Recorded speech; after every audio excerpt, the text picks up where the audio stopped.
Howdy, y'all. This is part two of our Silk Road mapping assignment. This video assumes you have already done part one and created your basic map of all those places that we read about along the Silk Road. If you have not done that, you need to pause this video and go watch part one. But assuming you've already got your project set up, well, here's what you're going to do with it. To get back to it, go over here to the Projects button, click on that, and you should be able to find the one called the Silk Road, assuming you're logged into the same Google account. Here's mine. Well, the first thing we need to do, you'll need your Google Sheet here that has the information about the places. If you remember, several of the places, like including the first one right here, used to be known by a different name. I'm calling it the old name as opposed to its current modern name. We are going to replace all of the modern names with the old names for everywhere that has one. So our first place is today, it's called Xi'an, but in the days of the Silk Road, it was Chang'an. So I'm going to click on Chang'an here and hit Control C to copy it. Then over here, I'm going to find Xi'an. It should be first on your list. And this little pencil, that's how you edit something. I'll click on the pencil, and it says, well, it already has information provided by Google. Well, we're going to replace it with some of our own. So click Replace. And then here, where it has title, I'm going to paste in Chang'an. And now when I click back, you'll see it updates the map. Now it's calling this place by its old-fashioned name, and it's different in the list too. I would do the same for Liangzhou, which is today Wuwei. It works exactly the same way. Next to Wuwei, click the pencil, then replace it right here with its old name. Highlight this and Control V to paste. Okay, so looking good there. Next, what we're going to do is you are going to choose 4 places, any 4 places except Palmyra. Any of the others are fine.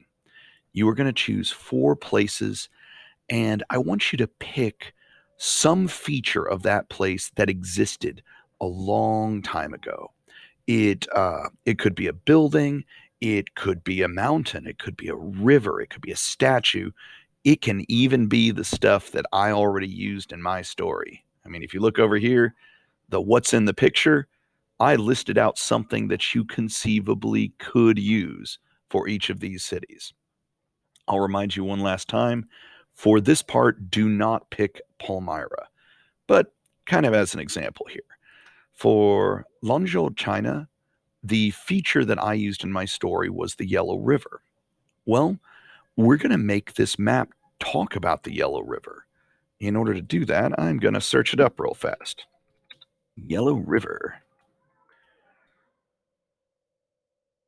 Okay, let's see here. And I'm going to write a short, maybe 2-sentence description of what it is. So right here it says the Yellow River is the 2nd longest river in China, the 6th longest river in the world. It's got its length. It flows from the mountains all the way down to the sea. And, it's got all sorts of different information here. I need to come up with 2 sentences out of that.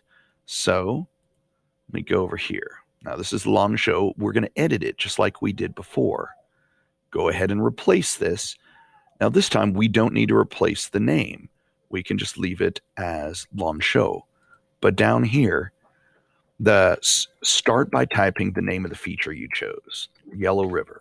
I'll start by saying, this river is the 2nd longest river in China. What else would I like to put? You know what I think? I'll simplify this piece of information way down and say, starts in the mountains and flows far away to the sea. There you go. If you'd like to include more information than 2 sentences, of course you are allowed to do that.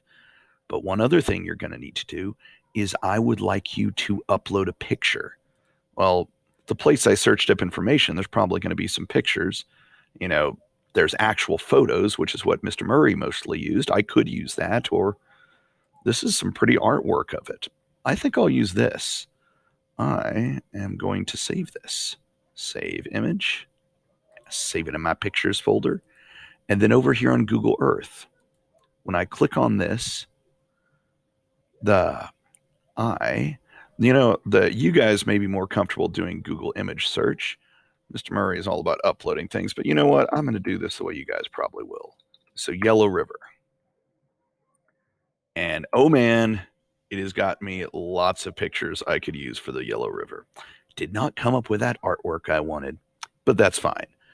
I'll go ahead and use this one. Click select, give it just a second to load, and now you've marked it with a picture. There's only one last thing I would need to do for this, and that down here, it gives you different ways of marking things as a place mark. I want you to change it to this little castle thing.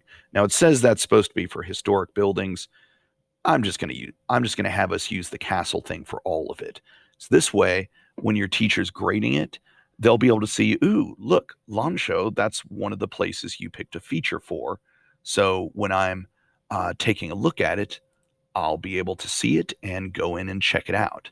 Now, I just did this for the Yellow River, which is at Lansho. You need to do this for 4 separate places, but really not much to it. Pick a feature, give a 2-sentence minimum description of that feature, and then add a picture, and then mark it with a castle so your teacher can find it. Next, Palmyra. I said before you could not use Palmyra, and that's because I want to make Palmyra a special part of this presentation. Palmyra is over here, or of course you could have just found it in this list right here. But, well, let me tell you some stuff about Palmyra. This is Palmyra, crossroads of the old world. The place nearly every single path on the Silk Road passed through, and so a place influenced by Africa, Europe, and Asia.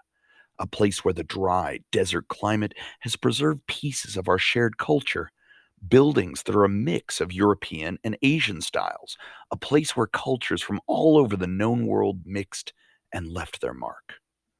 This is the Temple of Baal Shamin, and I would very much have liked to have seen it someday.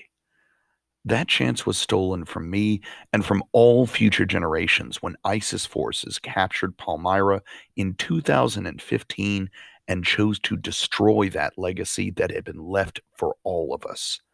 They also destroyed the great tomb tower of El Abel, the ancient temple of Bel, which was originally built to worship an ancient god, but then was made into a Christian church, and after that into a Muslim mosque.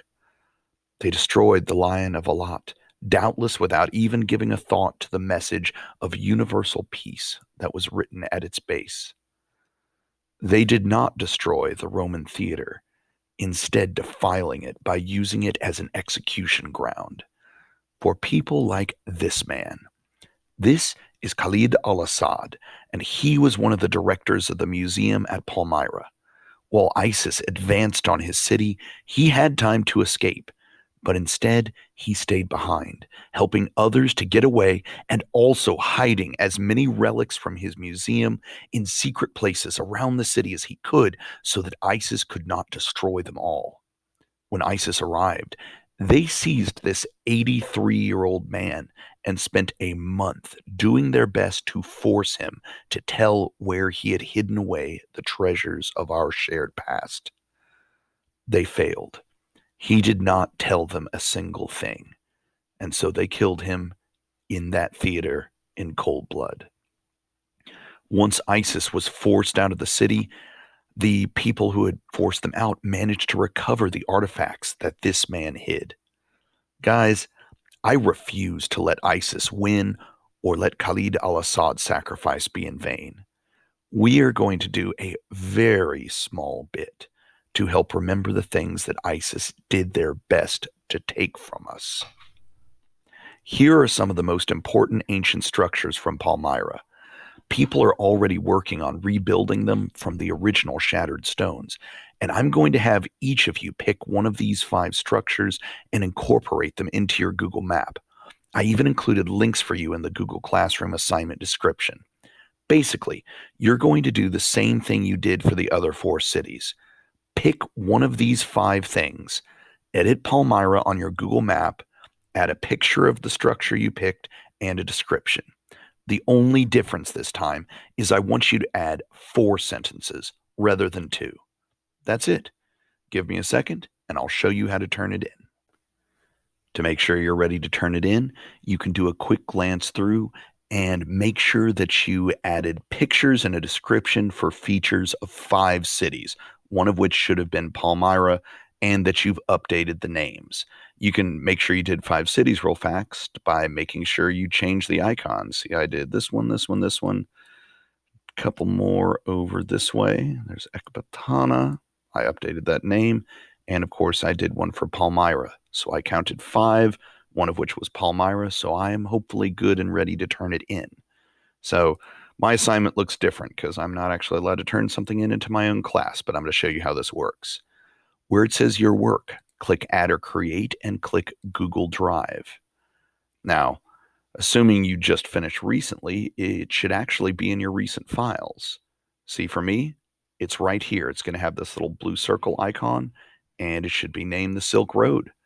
Click on that and insert it. And once you've done that, go ahead and click Turn It In. Whew, I do believe that's it. There are additional instructions, in written form if you prefer those in Google Classroom. If you need any help, make sure you ask me, or if you're in Mr. Fisk's class, ask him. I'll close us out by saying, please stay safe and stay healthy.